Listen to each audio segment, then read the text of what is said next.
আমাদের ১৩ নম্বর ওয়ার্ড রামকৃষ্ণপুরে চৌকি বৈঠক হচ্ছে। আপনারা জানেন কিছুদিন আগে আমাদের সর্বভারতীয় সাধারণ সম্পাদক অভিষেক বন্দ্যোপাধ্যায় আমাদের রাজ্য স্তর থেকে জেলা স্তর থেকে বুথ স্তর অবধি সমস্ত ধরনের জনপ্রতিনিধিদের সাথে একটি মিটিং করেছেন এবং সেখানে যাতে জনসংযোগ বাড়ানোর জন্য বুথ ভিত্তিক সকল মানুষের সাথে আমাদের যাতে জনসংযোগটা নিবিড় থেকে নিবিড়তর হয় তার জন্য চৌকি বৈঠকের কথা বলেছেন। আপনারা জানেন যে রামকৃষ্ণপুরের এই ১৩ নম্বর ওয়ার্ড স্বাধীনতার পর থেকে বরাবরই কিন্তু বামেদের দখলে ছিল।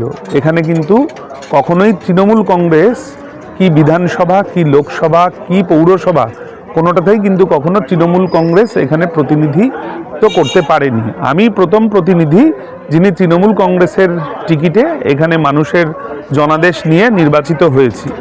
তো সেইখানে দাঁড়িয়ে আমার এখানকার উন্নয়ন ভোটের আগে যে প্রতিশ্রুতি আমি দিয়েছি সেই প্রতিশ্রুতি পূরণ করাটা আমার দায়বদ্ধতার মধ্যে পড়ে। এবং আমরা মাননীয় মুখ্যমন্ত্রী মমতা বন্দ্যোপাধ্যায় যেভাবে সরকারকে মানুষের দুয়ারে এনে পৌঁছে সরকারি আধিকারিকদের এনে মানুষের সরকারি কাজকর্মগুলোকে সহজ থেকে সহজতর করেছেন, দুয়ারে সরকার করেছেন।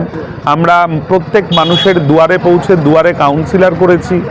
আমরা সেইখানে দাঁড়িয়েই কিন্তু এই চৌকি বৈঠক যাতে সাধারণ মানুষ একদম প্রত্যেকটা বুথ, আমার ওয়ার্ডে 7টা বুথ আছে, প্রত্যেকটা বুথে বুথে প্রত্যেক মানুষের যাতে সেখানে 50-60 জন মানুষ আমরা উপস্থিত হয়েছি, একদম প্রত্যেকটা ডোর টু ডোর তাদের কি সমস্যা রয়েছে সেই সমস্যা জেনে তাদের সমাধান করার চেষ্টা করছি। মানুষ কি চাইলো? বেশিরভাগ মানুষই এখন আমি আসার পর থেকে 3 বছরে এই ওয়ার্ডে অনেকটাই কাজ হয়েছে, যার ফলে এখানে রাস্তা এবং ড্রেন আর আলো, এখানে পুরনো আলো রয়েছে সবই টিউব লাইট, সেখানে যদি লেড লাইট হয় সেটা মানুষের দাবি। এখানে আমি শুনছিলাম এসে একজন বাসিন্দা বলছিলেন মধ্যমগ্রাম পৌরসভা যতটা উন্নত সাজানো গোছানো বারাসাত ততটা নয়। রেফারেন্স টেনে তিনি একটি কবরস্থান নিয়ে বলছিলেন। না দেখুন, এখানে আমাদের এখানে যদি বলেন তাহলে মুসলিম সম্প্রদায়ের মানুষ খুব অল্পই আছেন আমার ওয়ার্ডে, এবং তাদের একটি কবরস্থানের জন্য যে জায়গা, এটা তো ঠিকই যে মুসলিম যে রীতিনীতি সেখানে কবরস্থানের একটা প্রয়োজনীয়তা নিশ্চিতভাবে আছে। এবং আমি তাদেরকে জানিয়েছি যে এখানে যে কবরস্থান রয়েছে এবং সেখানে যাতে সরকারি অনুদানে সেই কবরস্থানের সৌন্দর্যায়ন করা যায়, আমরা নিশ্চিতভাবে তার প্রচেষ্টা করব।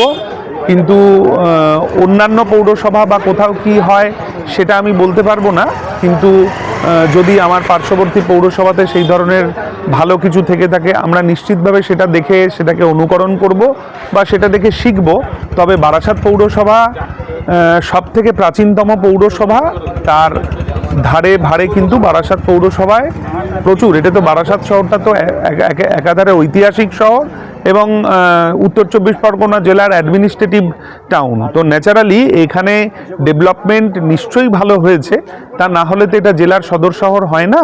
তো এই আমাদের বারাসাত পৌরসভার 13 নম্বর ওয়ার্ডও অন্যান্য ওয়ার্ডের তুলনায় যথেষ্ট উন্নতি হয়েছে। পিছিয়ে পড়া ছিল আজ থেকে 3 বছর আগে, এখন যদি আপনি নিজে ঘুরে দেখেন তাহলে এই ওয়ার্ডকে আপনি পিছিয়ে পড়া বলবেন না। বিধানসভা এবং লোকসভা নির্বাচনে কখনোই এই ওয়ার্ড লিড দিতে পারে না, কারণটা কি? দেখুন, খুব আমি প্রথমেই বলে দিলাম, যেহেতু এই ওয়ার্ডে দীর্ঘদিন ধরেই বামেদের দখলে ছিল এবং এটা বামেদের শক্ত ঘাঁটি ছিল। এখন আমি আসার পর সেই পরিবর্তন প্রচুর হয়েছে এবং মানুষ আমাকে দুহাত ভরে আশীর্বাদ দিয়েছিল বলে আমি এই ওয়ার্ডে জিতেছিলাম। এবং গত লোকসভার নিরিখে এইবারের লোকসভায় কিন্তু আমাদের যথেষ্ট ভালো ফল হয়েছে। আমাদের আগের লোকসভাতে যা রেজাল্ট হয়েছিল তার প্রায় অর্ধেক মানুষ কিন্তু ঘুরে গিয়ে আমাদের তৃণমূল কংগ্রেসে ভোট দিয়েছেন এবং মমতা বন্দ্যোপাধ্যায়ের উন্নয়নকেই কিন্তু সেখানে হাতিয়ার করে মানুষ সেটা এগিয়ে এসেছেন। আমার বিশ্বাস 2026-এর যে বিধানসভা নির্বাচন সেখানে কিন্তু তৃণমূল কংগ্রেসই এই ওয়ার্ড থেকে লিড করবে। কি নাম আপনার? ডক্টর সুমিত কুমার সাহা, পৌরপিতা, 13 নম্বর ওয়ার্ড, বারাসাত পৌরসভা।